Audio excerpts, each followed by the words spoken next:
Hi everyone, welcome to this week's 3-Minute Thursday. My name is Cris, and today we will look at the third part of our mini-series on NetFabb. In the first part of the series, we saved 65% in weight and material cost by hollowing the part and creating a lattice structure. In the second part, we created holes and plugs for draining out the excess material and then added logos to the model. In this video, I will go over how to fix basic mesh problems, and then we will print the model using our HP Multi-Jet Fusion. I will start where we left off with a warning sign which tells us that something is wrong with the model.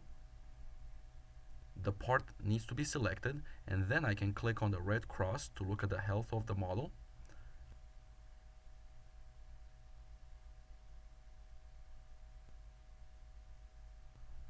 I can work on one triangle at a time or on all at once using a predetermined repair script. The default repair script, for example, has several actions which will do automatically and in order.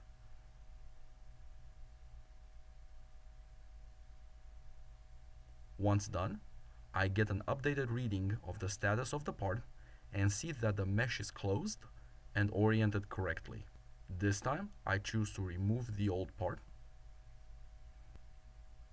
Now we're ready to 3D print. The HP plugin in NetFabb allows me to see a variety of information on the printer, build units, material supply, and so on. Job settings allow me to choose between materials which are available to me, such as nylon 11, nylon 12, with or without glass beads, or whichever other material might be loaded in the processing station. The job list shows me what's already in the queue. So I'm giving my print job a name and sending it to the multi-jet.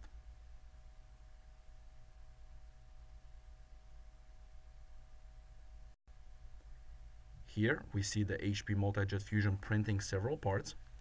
This exceptionally fast printer can output 13 by 15 by 15 inch bucket full of parts in just about 12 hours plus cooldown time.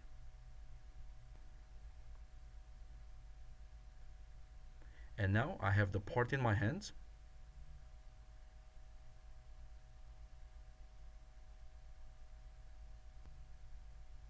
And I dyed this one black for a nice finish. So folks, thank you for watching TPM's 3-Minute Thursday and our NetFabb mini-series.